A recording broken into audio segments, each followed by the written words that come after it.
Hello, Sunshine. Welcome back to another episode of HUSHCLUB. Today's episode is pretty interesting and I feel like would spark a lot of debate, although I'm not sure why, because I feel like my argument would be pretty solid.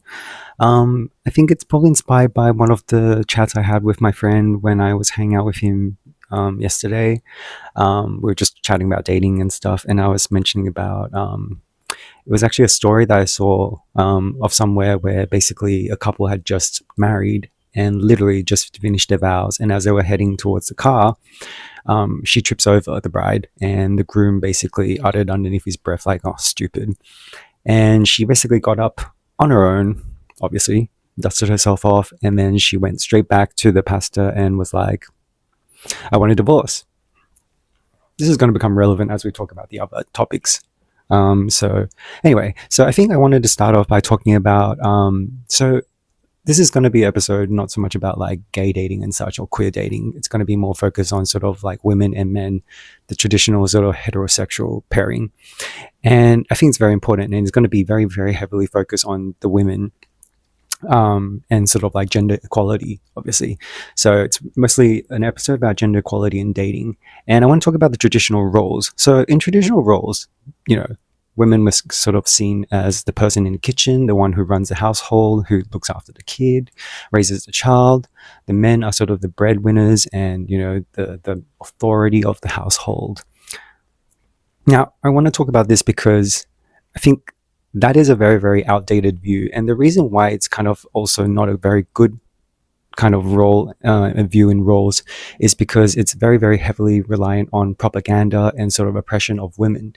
And if you think about it, so for example, also ties in with a lot of like toxic masculinity, which we will also touch on later on.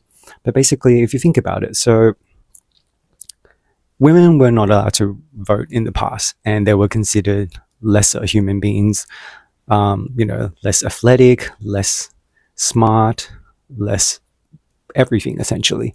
Whatever you can think of, there's probably something about it. And I think that kind of really goes into sort of like when you think about dating, then it doesn't really make any sense, especially in modern days. So if someone has that view, I think you should stay away from them, because if you think about it, in gender equality kind of in dating, if we're trying to fight for sort of like closing on, for example, the pay gap for genders between women and men, women being paid a lot less usually. I think there's always the question on dating and a big debate around who pays for the date when you go on a date, especially for women and men when they go on a date. And I think it's not really, it's a very outdated view to be like men has to be the one to pay for it, or I have to put on makeup. First of all, makeups and stuff, they're kind of like you might say it's like it has to be like it's the standard for days, but beauty is a standard that you can decide yourself. The beauty standard, when you're referring to like having to do makeup, having to look a certain way, having to look skinny, that's all another kind of propaganda. It's Hollywood culture. It's stuff that like has been forced down your throat and is not very healthy. And so, you don't have to do that, and that shouldn't be put on sort of the other person when you go on a date. And, I think if we're trying to like close in on the gap and kind of make it equal, it's very important to consider that everyone kind of chips in equally. So I think it should go half-half. And there's another reason for it. I think when you're dating someone, especially if you're intentionally dating to kind of eventually get married and settle down, you're essentially going to be splitting jobs like half-half, whatever it be in your life, married life. It could be your job, it could be your household chores. Everything should be going like half-half. And there's obviously like a kind of a balance to it. Sometimes people pull more weight when someone else isn't feeling good, or if they're like having trouble or struggling with something, or if they're ill. And then, on another day when it's vice versa, you pull the weight for them instead. And that's what I'm kind of going at. And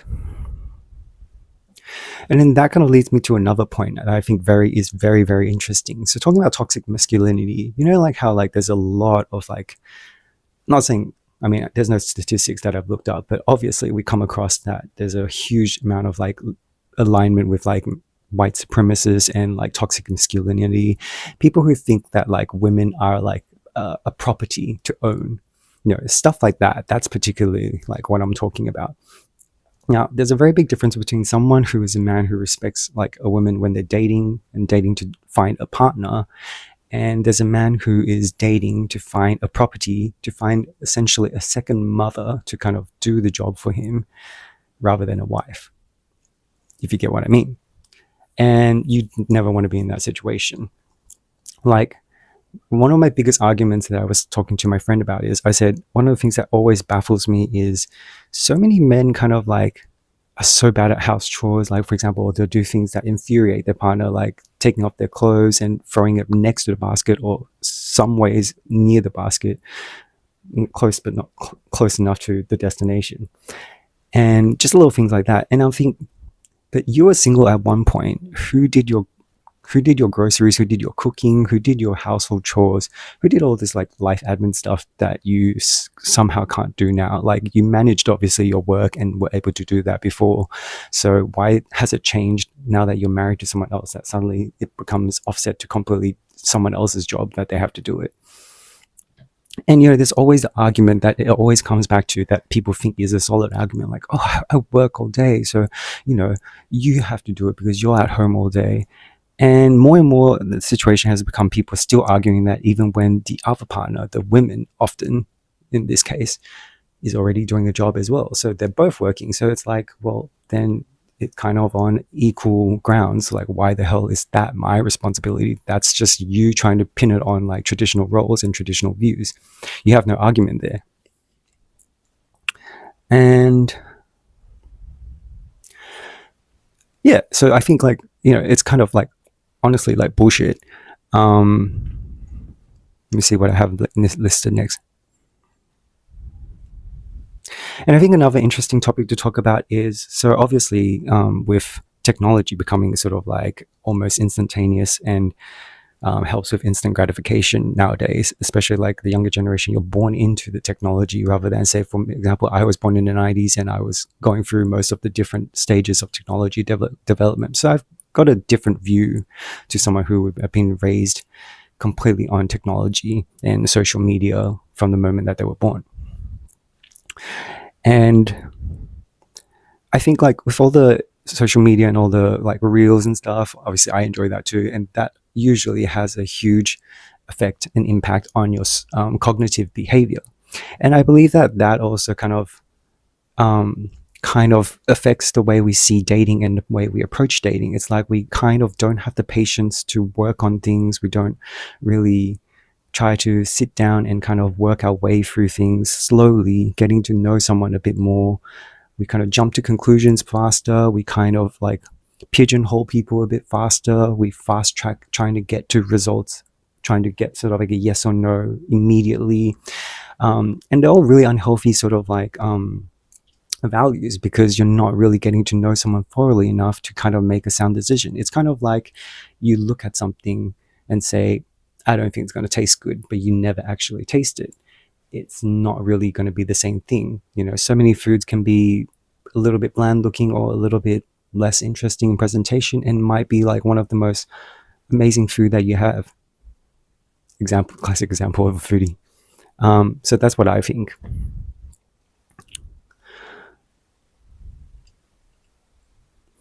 And that kind of going back to like the last point, I think another thing that is worth talking about is, for example, like something that really, really highlights this is there's always the thing where, for example, if you're a heterosexual couple that just got married and, eventually you get pregnant and you have a kid. Now, a woman, usually if you have a good husband and a good support network, people will be like looking after you, helping you with the baby. But a lot of the cases, it's the women kind of just like, okay, you've given birth, now it's your responsibility, get ready, start looking after the baby, start doing some house chores, all that kind of stuff. And, all of that kind of goes unsaid and unpraised a lot of the times, because it's just basically kind of like, well, you're the mother. It's kind of what you do. You know what I mean? And then like, whereas for the man, like if a dad happened to kind of start doing a little bit of like the minimal sort of like dad's responsibilities, or just looking after the household a little bit, you would tend to see a lot more praise for it. And there's two things here happening. One thing is, because we are so deprived of this kind of scenario, we kind of make a huge deal out of it. But the other thing that's going on here is also we are kind of like doubling down on the women, because we're essentially kind of really highlighting the minimal like thing that should be happening here, and then kind of just like going unaddressed and completely not seeing how much the women have to deal with. And then that's kind of where I want to like bring in more about the equality, and also like this is going to be relevant because when you think about it, if you want to date someone, you want to kind of really get to know them, and you want to know how to treat them, and you want to know what they go through in life. And this is why it's so important to understand women and like what they have to deal with, which we're going to do a separate episode eventually on, talking a lot more about the stuff about women. And I hope to like get a woman involved in the episode because, you know, I'm a dude, so it's going to be somewhat like a little bit out of my area. But like for example, like if you're dating, and to equally date and have a respectful kind of dating scenario, I think you really need to actually respect the body and understand the body of each other. In that sense, I mean like women's body and men's body, not like your specific date's body, although that kind of is relevant in a way as well. But like respect here is very, very fundamental, and there's not a lot of that in a lot of countries, and it's an ongoing issue. It's one of those things that sometimes it's gone a little unsaid, sometimes it's on the social media. People just don't really address it enough.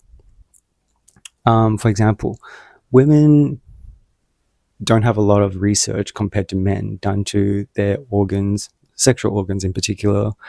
Men in particular, although being like such a big thing, obviously the main thing of heterosexuals, men and females being such a traditional pairing, there is surprisingly a lack of education for men to understand women's kind of body and like their sexual reproduction and their health and such. For example, how many men would know about how a period works, you know, what is going on in their body, how long does it last, what's the diversity of the things, how big exactly is the pain.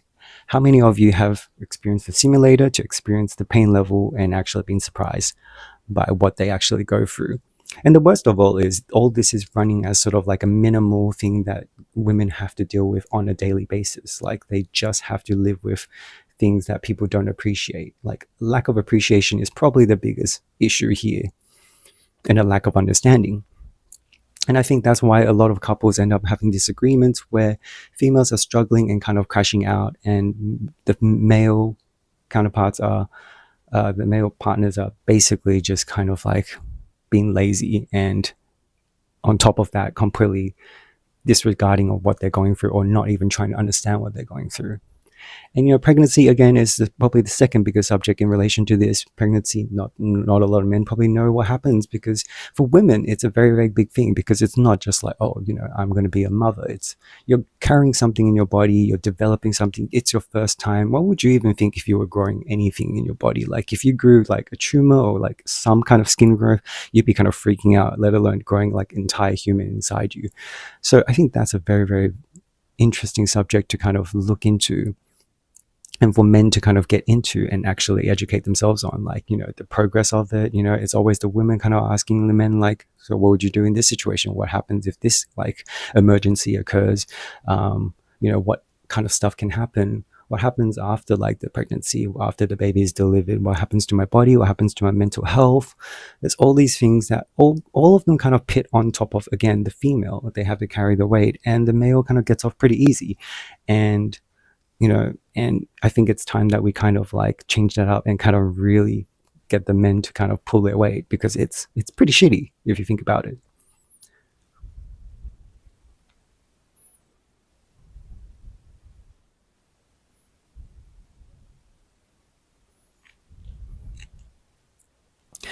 And, you know, like, I think another thing worth pointing out is, for example, tampons, because women are the only ones that have to use such a product. It's actually not very well studied. It's not very well made. There's a lot of issues and flaws with them, as a lot of women say.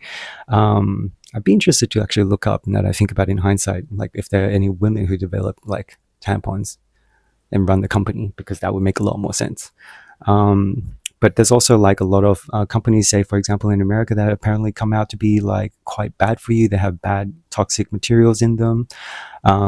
Classic things that like are likely to happen, and it's because there's always the classic saying that if you know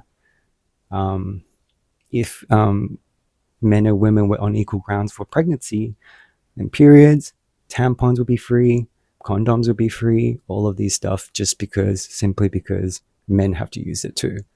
And it sounds funny and ridiculous, but it really is. If you know and keep up to like the social sort of like things in our politics, you understand that that's 100% true. Just thinking about, for example, a darker topic, abortion and the rights, autonomy rights for women. That is just another thing on top of like everything else that women already have to deal with. And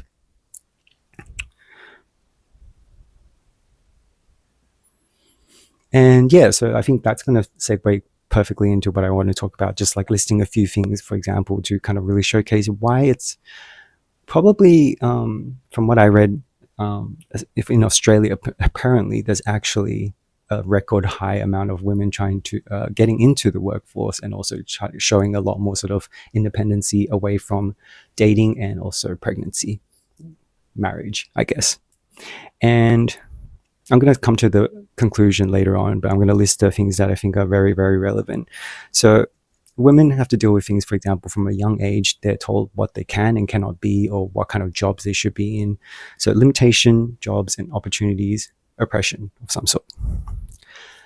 Safety, women just generally experience a lot more safety issues. When you go out at night, when you go out clubbing and having fun with friends, you're likely to experience, possibilities of being kidnapped, possibility of being raped, or being drugged. These are things that commonly happen to a lot of people. And there's also the whole thing where when things happen to you, you are very likely to not be taken seriously on a lot of occasions, or be frowned upon, or be treated in the opposite direction that you should be treated. For example, people who, instead of saying like, that's horrible, I can't believe that happened to you, let me support you, let me find what I can do for you, it's kind of like, I think it's kind of your fault, I think it's because of what you're wearing, I think it's because, like things like that are just, anyone who has a decent heart or like a brain, it would think it's essentially outrageous. Workplace health benefits. I used to work with a girl who had period cramps that were so bad that when she was operating on the coffee machine, she would have to sit down and then kind of go into fetal position because it hurt that bad on the job, and she still had to show up for work, or she tried to show up for work. That's kind of like shows, one, like the dedication of a lot of women for their work, which means why they should be paid more. And two, just like the basic things that they have to just hold on to their lifestyle and kind of maintain, because there's just no protection for it, there's no understanding for it society wise, and people just, it's just the norm, and that norm needs to be broken. And autonomy rights we already mentioned before, so I don't need to speak much about that. So I feel like what I'm trying to say here is, when you're trying to date a woman, try to consider all these things, and try to consider what you are as a man. What are you here to offer? What is your values? What can you kind of present to this dating scenario, and how are you really providing and able to look after your partner? And women aren't inherently hard to date. I think a lot of women are choosing not to date, or date very, very sparingly and very choosingly and carefully, is because these choices are very, very fundamental and matter very much, and can influence way too many things for them to be taken lightly. Whereas for, dudes, for gay people, we've got a few things to worry about, but we don't have half as many things on the plate. Like, for example, pregnancy is definitely something we wouldn't have to worry about, which makes like why hookups are kind of probably a bit more abundant in our culture.